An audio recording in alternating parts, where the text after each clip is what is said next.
ഞാൻ നിങ്ങളോട് പറയാൻ ഒരു സംഭവം മറന്നുപോയി. ഉണ്ടല്ലോ, നമ്മളെ ചിലരൊക്കെ പറയുമേ, നമ്മുടെ വീട്ടിലുള്ള ആൾക്കാർ മരിച്ചു കഴിഞ്ഞാൽ ആ തുണികൾ എന്ത് ചെയ്യും? എന്ത് ചെയ്യും? എൻ്റെ അമ്മയ്ക്ക് ഏകദേശം 100 സാരി ഉണ്ടായിരുന്നു, പട്ടുസാരി ഉൾപ്പെടെ. ഒരു ഞാനിനി അവിടെ വീട്ടിൽ ചെല്ലുമ്പം കാണിക്കാം. ആ വലിയൊരു അലമാരിയാണ്, ഡബിളല്ല ത്രിബിളിൻ്റെ അലമാരിയാണേ. ഞങ്ങൾ പണിയിപ്പിച്ചതാണ്. അന്നേരം തേക്ക് കൊണ്ട് പണിയിപ്പിച്ച ഒരു അലമാരിയാണ്.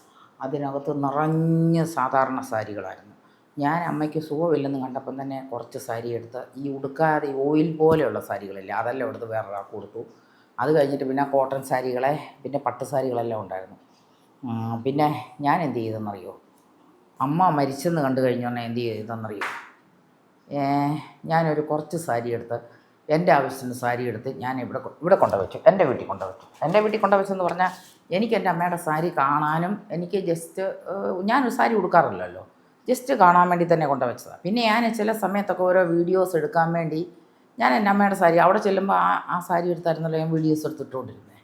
ഓരോ സാരികളും ഞാൻ അവിടെ ചെല്ലുമ്പോഴല്ല എനിക്ക് എൻ്റെ കല്യാണത്തിൻ്റെ സാരി പോലും ഞാൻ എൻ്റെ അമ്മയ്ക്ക് കൊടുത്തായിരുന്നു, ഞാൻ ഉടുക്കാറില്ല. അന്നേരം കല്യാണ സമയത്ത് ഒത്തിരി സാരികൾ എനിക്ക് വാങ്ങിച്ചായിരുന്നു. കുറേ പട്ട് സാരികളെ, പിന്നെ കല്യാണ നിശ്ചയത്തിൻ്റെ സാരികളെ, അങ്ങനെ സാരികളെ, ഇങ്ങനെ സാരികളൊക്കെ കുറേ എടുത്തു. അതെല്ലാം ഞാൻ അമ്മയ്ക്ക് കൊടുത്തായിരുന്നേ. അന്നേരം ഞാൻ എന്താ ചെയ്യുന്നതെന്നറിയോ? പിന്നെ സാരിയുടെ ഒരു സംഭവം ഉടുക്കണമെന്ന് തോന്നുമ്പം ഞാൻ ഒന്നെങ്കിൽ 1-2 ദിവസം ഇവിടുന്ന് 1-2 സാരി വാങ്ങിച്ചായിരുന്നു. വാങ്ങിച്ച സാരി ഒരു പ്രാവശ്യം ഉടുത്തേച്ച് ഞാനത് അമ്മയ്ക്ക് കൊണ്ട് കൊടുത്തായിരുന്നു. അത് കഴിഞ്ഞിട്ട് പിന്നെ അമ്മയുടെ സാരി ഇട്ടായിരുന്നു ഞാൻ ഓരോന്ന് സാരിയുടെയൊക്കെ ചെയ്യുമ്പോൾ ചെയ്യുന്നത്. പിന്നെ ഞാനിപ്പോൾ എന്താ ചെയ്യുന്നതെന്നറിയോ? അമ്മയുടെ ഒരു 7-8 സാരി എടുത്ത് ഞാൻ ഇവിടെ കൊണ്ടുവച്ചിട്ടുണ്ട്, എൻ്റെ അലമാരി കൊണ്ടുവച്ചിട്ടുണ്ട്. ഓർമ്മയ്ക്കായിട്ടിരിക്കട്ടെ. സാരിയുടെ എന്തെങ്കിലും ചെയ്യുന്ന സാരി ഉടുക്കണമെന്ന് തോന്നുവാണെങ്കിൽ നമുക്ക് ഉടുക്കുകയും ചെയ്യാമല്ലോ. എല്ലാം കോട്ടൺ സാരികളും ഒക്കെ തന്നെ. പിന്നെ എൻ്റെ എൻ്റെ അമ്മയുടെ സാരികളെല്ലാം ഉണ്ടല്ലോ, ഓരോരുത്തർക്ക് കൊടുക്കുമായിരുന്നു. ഒരൊറ്റ സാരി പോലും ഉണ്ടല്ലോ, എൻ്റെ അമ്മയുടെ ഒരു തുണി പോലും ഉണ്ടല്ലോ നഷ്ടപ്പെടുത്തിയില്ല. ആവശ്യപ്പെട്ടവർക്ക് അർഹതപ്പെട്ട സ്ഥലങ്ങളിൽ അത് എത്തിച്ചു കൊടുത്തു. കാരണം എന്ന് പറഞ്ഞാൽ അങ്ങനെയാണ്. ഒരുപാട് നൈറ്റികളുണ്ട്. നൈറ്റി എന്ന് പറഞ്ഞാൽ ഒരു 50 നൈറ്റി ഉണ്ട് അമ്മയ്ക്ക്. 50 നൈറ്റിയും അതിൻ്റെ പാവാടയും അങ്ങനെ സംഭവങ്ങളുള്ള എൻ്റെ അമ്മ.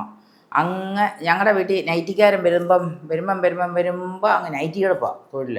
വെറുതെ അങ്ങെടുത്ത് കൂട്ടുക അങ്ങ് ആ നൈറ്റികളും, നല്ല നല്ല നൈറ്റികളെ, പാവാടകളെ, പിന്നെ അത് അർഹതപ്പെട്ട ഓരോരുത്തർക്കും അത് എത്തിക്കേണ്ടിടത്തെല്ലാം കൊടുത്തു കഴിഞ്ഞു.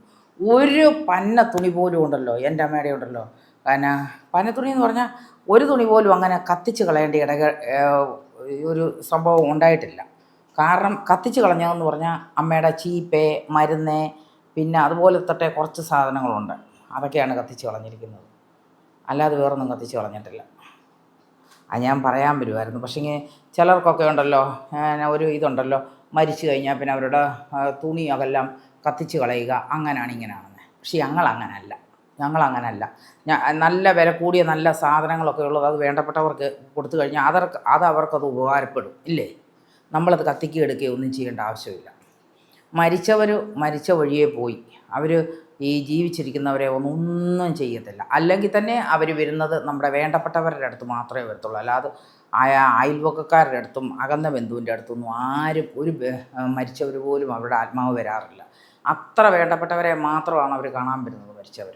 അതുകൊണ്ട് ഞാൻ പറയാൻ വന്ന സംഭവം എന്ന് പറഞ്ഞാലേ, ഒരു ഡ്രസ്സ് പോലും കത്തിച്ച് കളയേണ്ട ഗതികേടുണ്ടായിട്ടില്ല, കത്തിച്ച് കളഞ്ഞുമില്ല.